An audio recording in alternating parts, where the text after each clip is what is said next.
बड़ी बड़ी मीडियाओं ने इतने बड़े बड़े डोज ले रखे हैं कि आज उनके पास मुझे लगता है कि सिर्फ चैनल है लेकिन जबान नहीं है कि वो उनसे सवाल कर सकें। हम अपना मोदी साहब को बहुत प्यार करते थे, उनका भाषण बहुत अच्छा होता था। 15-15 लाख रुपए की इंतजार की हमने, 10 साल तक किसी के खाते में नहीं आई है। और तो और इस सरकार ने क्या व्यापारी, क्या कर्मचारी, क्या आम जनता, सबको झूठ बोलकर लूटा है। इतना लूटा है कि सब घर में यही चर्चा चल रही है। पहले तो हर घर मोदी, दिल दिल मोदी। अब तो मोदी के लिए जुतियों की तैयारी की रखी है लोगों ने। बोलते हुए हमें शर्म आती है। आज हमारे बच्चे बेरोजगार फिर रहे हैं, बाहर देशों में जा रहे हैं कर्जा ले लेकर। तक ये देखा जा रहा है, आप जहाँ जहाँ जाती हैं, गोदी मीडिया के जो लोग हैं वो आपसे ये सवाल करते हैं कि भाजपा सरकार की जो है 8 साल बेमिसाल। तो ये बताइए कि ये जो लोग हैं ये सत्ता पक्ष से क्यों नहीं पूछते हैं कि जनता बेहाल है, जो कि मैं पत्रकार, ज़मीनी पत्रकार हूं और मैं जो देख रहा हूं देश में जिस तरीके से जो है मुसलमानों को टारगेट किया, अल्पसंख्यकों को टारगेट किया जा रहा है। और जैसा कि आप देख रही हैं पूर्वोत्तर में जो है जो हाल है मतलब अल्पसंख्यकों का, उस पर आप क्या कहना चाहती हैं गोदी मीडिया को? आप ये जो है बताइए हमें। मैं जो ये बड़े बड़े चैनल्स हैं उनसे यही कहना चाहती हूँ कि आज हमारा जो माइनॉरिटी समाज है, हमारा जो दलित समाज है, हमारा जो पिछड़ा वर्ग है, महिलाओं को भी मैं एक समाज ही मानती हूँ। जो हमारी महिलाएं हैं उन पे लगातार उत्पीड़न बढ़ता चला जा रहा है। हमारे आए दिन कस्टोडियल डेथ बढ़ती चली जा रही है। और ये बड़े बड़े चैनल जो हैं इन सारी चीज़ों को छोड़ करके सिर्फ ऐसे बातों पे चर्चाएं करते हैं जो कि इतिहास के पन्नों में कहीं दर्ज हैं, किसी किताब में लिखी हुई हैं। किसी ने किस किताब से पढ़ा है, किसी ने किस किताब से पढ़ा है, और उसको शायद किताबों के माध्यम से करेक्ट भी किया जा सकता है। वो हमारा विषय नहीं है। विषय हमारा ये है कि आज जो सांप्रदायिक हिंसा बढ़ रही है, जो लोगों के बीच में भाईचारे को हटा करके लड़ाई लड़वाई जा रही है, उसको किस तरीके से रोका जाए। हमारा मेन विषय ये है कि आपके 8 साल में जो आपको कार्य करने चाहिए थे, हमारे युवाओं को नौकरी देनी चाहिए थी, हमारी महिलाओं को सुरक्षा देनी चाहिए थी, हमारे यहाँ इस प्रकार की योजनाएं लानी चाहिए थी कि लोगों के पास पानी पहुँचे, सड़क पहुँचे, बिजली की व्यवस्था हो जाए। उन सब में सरकार बुरी तरीके से विफल हो रही है। लेकिन इन चर्चाओं के लिए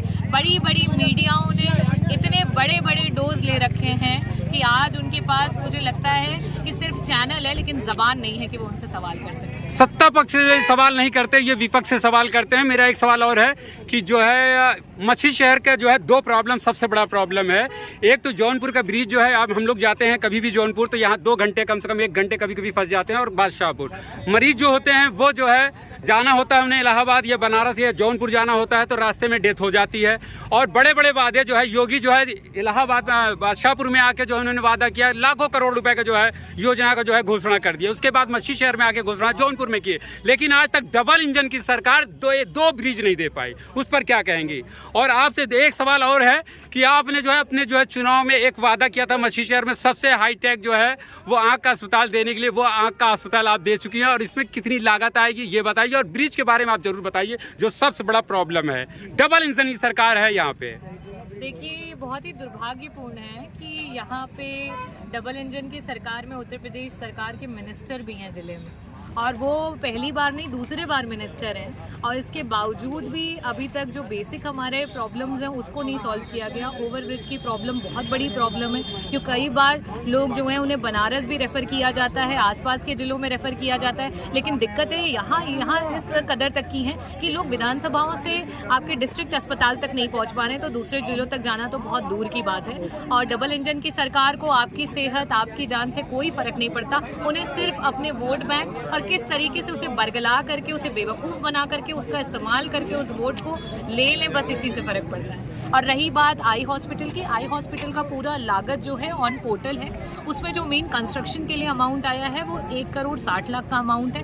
कंस्ट्रक्शन अभी चल रहा है एक छोटे आई क्लिनिक के फॉर्म में, और ये विपक्ष के द्वारा पैसा दिया गया है। मैं इसको भी बताना चाहूँगी, इसमें सरकार के द्वारा कोई भी पैसा नहीं लगा है। इसमें राज्यसभा सांसद समाजवादी पार्टी जया बच्चन जी ने हमारे चुनाव प्रचार के दौरान हमारी मछली शहर की जनता से वादा किया था कि मैं, अगर हमें मौका मिलता है, सरकार बनती है, तो मैं अपनी निधि से यहाँ पे एक छोटा आई का अस्पताल बनाने के लिए प्रयासरत रहूँगी। और उसी के लिए उन्होंने यहाँ बजट दिया है। अभी कंस्ट्रक्शन जो है आप लोग देख ही रहे होंगे कि हमने उसको CSC पे स्टार्ट करवा दिया है। कुछ इश्यूज हो रहे थे मिट्टी को लेकर के, और अभी आप लोगों ने देखा कि कुंभ शुरू हुआ। कुंभ में लोगों के पास जगह नहीं थी, रोड पे आने जाने ट्रैफिक में पूरा का पूरा, मुझे लगता है सिर्फ उत्तर प्रदेश नहीं, आसपास के सारे जो प्रदेश रहे हैं वो इसकी चपेट में आए, क्योंकि यहाँ पे सरकार ने जिस व्यवस्था का वादा किया था उस व्यवस्था के ढकोसले पे उन्होंने बहुत सारे लोगों को बुला तो लिया, लेकिन किसी को कोई फैसिलिटी नहीं दे पाए और जनता बहुत परेशान रही है। इसी की वजह से कुछ दिनों के लिए काम जो है वो स्लो हुआ था। अब वापस से उसको हम लोग स्पीड अप करने वाले हैं। अपार्ट फ्रॉम दैट हमारे पास 2 करोड़ 60 लाख तक का बजट जो है वो मशीनरी का है। शायद उसमें कुछ अमाउंट और प्लस माइनस होगा जो कि ऑन पेपर्स है, ऑन रिकॉर्ड्स है, और कोई भी उसको जो है अधिकारी और पोर्टल से उसको प्राप्त कर सकता है। तो वो सारी एडवांस मशीनरीज है, उसको हम लोग जब आपका बिल्डिंग सेटअप हो जाएगा तो उसके बाद हम लोग स्टैब्लिश करके प्रयास करने का मतलब स्टार्ट करने का कोशिश करेंगे। एक सवाल और है हमारा जो है कि जब से देश आज़ाद हुआ है 14 प्रधानमंत्री देश के गुजरे, जिसमें 55 लाख करोड़ रुपया देश के ऊपर कर्ज था, लेकिन गोदी मीडिया के लोग ये सवाल कभी नहीं उनको दिखाते हैं, जनता से करते हैं या नेताओं से करते हैं कि आज 210 लाख करोड़ रुपया जो है कर्ज हो गया है। मतलब 3 गुना ज़्यादा कर्ज जो है ये ले चुके हैं। अभी जो बजट आया है इस बजट में वर्ल्ड बैंक से ये 16 लाख करोड़ रुपया कर्ज लेने वाले हैं, जो जानकारी मीडिया के द्वारा हम लोगों को मिले। इस पे आप क्या कहेंगे? देखिए, जो डबल इंजन की सरकार है वो सिर्फ आपको वो उनको खाने के दांत अलग हैं, दिखाने के दांत अलग हैं। और 1 ट्रिलियन इकोनॉमी की बात करें या फिर आपकी 5 ट्रिलियन इकोनॉमी की बात करें, जितने भी ट्रिलियंस की बात करें या 100 ट्रिलियन की बात करें, लेकिन धरातल पे ये सिर्फ गरीबों का खून चूस रहे हैं और कुछ भी नहीं। और कहीं ना कहीं ये जो आपका मिडिल क्लास, पुरानी आपने सरकारों की बात करी, उसमें उसके पॉकेट में कुछ पैसा होता था, उसके पास अपने घर में अपनी बच्ची की शादी करने के लिए, घर बनाने के लिए कुछ पैसा होता था। आज ये स्थितियां हो गई हैं कि मिडिल क्लास का जो व्यक्ति है उसके पास कुछ नहीं बचा है, गरीब और गरीब होता चला जा रहा है। और कुछ उद्योगपति हैं, कुछ अमीर हैं जिनके पास कंसोलिडेट करके पूरा का पूरा देश का पैसा उनके पास जा रहा है, और वही लोग हैं जो सारी मीडिया को खरीद करके रखे हुए हैं। इसी वजह से जनता की आवाज़ नहीं उठ पाती है, विपक्ष की आवाज़ को दबाया जाता है और तानाशाही करी जाती है। मैडम, एक सवाल और, 1 साल से ज़्यादा समय हो गया मछली शहर में एक भी जो है आवास योजना का पैसा किसी को नहीं आया। बार बार फॉर्म भराया जाता है और फॉर्म भरने के बाद लोग जो है फॉर्म भरने जाते हैं तो 100-200 रुपये उनका खर्च होता है, लेकिन सरकार जो है अभी तक किसी को जो है 1 साल से ज़्यादा समय हो गया किसी को एक भी आवास यहाँ पर दिया नहीं गया है। इनके ये जो स्कीम्स हैं वो कहीं ना कहीं सिर्फ ढकोसले हैं, चाहे वो आवास का स्कीम हो, चाहे वो पेंशन्स का स्कीम हो, चाहे विकलांग के लिए हो। क्योंकि पिछले आप तो 1 वर्ष की बात कर रहे हैं, मैंने इसके और भी पहले से प्रयास किया, लेकिन इनके पोर्टल्स जो हैं, जैसी सरकार बनती है उसके बाद सेंट्रल से पोर्टल बंद हो जाते हैं। सारे प्रधान से लेकर के CSC पे बैठे हुए लोग परेशान रहते हैं, किसी का भी उसमें एंट्री नहीं हो पाता है, ना तो किसी के पेंशन के लिए एंट्री हो पाती है, ना तो हमारे जो किसान सम्मान निधि के नाम से भी ये लोगों को ठग रहे हैं उस पर भी एंट्री हो पाती है। अब बातें सुनने में आ रही है कि जैसे जैसे जो आपका चुनाव है वो नज़दीक आ रहा है, अब धीरे धीरे ये प्रयासरत है कि ये जो है ये सारी स्कीम्स को और इनके जो पोर्टल हैं उनको धीरे धीरे ऑन करेंगे, क्योंकि लास्ट मोमेंट पे इनके पास यही काम होता है कि जो देश का पैसा इन्होंने लूटा है उसी हमारे अधिकार के, हक के और टैक्स के पैसों को लास्ट के 1 साल में हमें बांटे और उसे बांट करके हमसे फिर से वोट मांगने का प्रयास करें। मुसलमानों को कठमुल्ला कहा जाता है और यही मोदी जी जो है कपड़ों से पहचानते थे मुसलमानों को।